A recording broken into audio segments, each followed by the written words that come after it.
بسم اللہ الرحمن الرحیم۔ معزز خواتین حضرات، السلام علیکم ورحمۃ اللہ وبرکاتہ۔ عدت کے دوران عورت کا اپنی جگہ کو چھوڑ دینا یا اپنی جگہ کو تبدیل کرنا، اس کی شرعی حیثیت کیا ہے؟ یہ ہے ہمارے آج کے حدیث کے سبق کا موضوع۔ مشکاۃ المصابیح کتاب النکاح عدت کا باب ہے 3332ویں حدیث کتاب میں، اور دوسری ہے باب میں۔ الفاظ آپ کی خدمت میں پیش کر رہا ہوں حدیث مبارکہ کے۔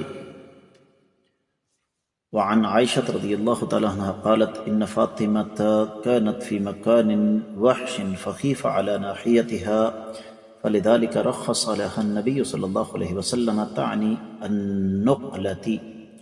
وفي رواية قالت ما لفاطمة الا تتق اللہ تعني في قولها لا سکن ولا نفقہ، رواہ البخاری۔ معزز خواتین و حضرات، یہ حدیث صحیح بخاری میں ہے۔ اس کا تفصیلی حوالہ میں آپ کی خدمت میں رکھنا چاہوں گا۔ صحیح بخاری طلاق کے مسائل 41واں باب ہے۔ سیدہ فاطمہ بنت قیس رضی اللہ تعالیٰ عنہ کا واقعہ 5325ویں حدیث، اور میرے علم کے مطابق یہ حدیث صحیح بخاری ہی میں ہے۔ ترجمہ اس کا یوں بنتا ہے، یہ دراصل پچھلی حدیث کا ہی تسلسل ہے، لیکن میں ترجمہ کر رہا ہوں۔ سیدہ عائشہ رضی اللہ تعالی عنہ بیان فرماتی ہیں کہ سیدہ فاطمہ بنت قیس رضی اللہ تعالی عنہ طلاق کے بعد ایک غیر آباد مکان میں اقامت پذیر تھیں۔ ان کے بارے میں خطرہ محسوس کیا گیا تو آقا علیہ السلام نے ان کو وہاں سے منتقل ہونے کی اجازت مرحمت فرما دی۔ اور ایک روایت میں ہے کہ سیدہ عائشہ رضی اللہ تعالیٰ عنہ نے فرمایا کہ فاطمہ کو کیا ہو گیا ہے، وہ اللہ سے ڈرتی نہیں جب وہ کہتی ہے کہ مطلقہ ثلاثہ کے لیے رہائش ہے نہ خرچ۔ بات اصل میں یہ ہے معزز خواتین و حضرات، جیسے ہم پچھلی حدیث میں پڑھ چکے ہیں کہ جب کسی عورت کو طلاق بائن ہو جائے تو طلاق بائن کی صورت میں دو حق ختم ہو جاتے ہیں،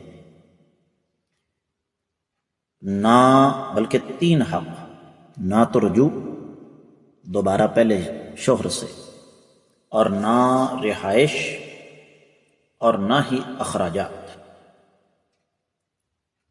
اب یہاں پر جو اصل مسئلہ میں آپ کو سمجھانا چاہتا ہوں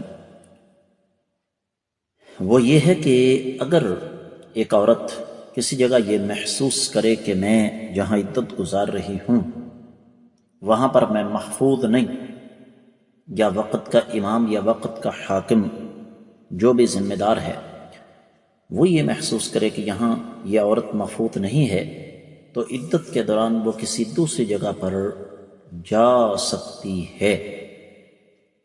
یہی اصل میں آپ کو سمجھانا چاہتا تھا، اور آپ لوگوں سے بھی یہی امید ہے کہ آپ انشاءاللہ اس کو اچھی طرح سمجھ کے ہوں گے۔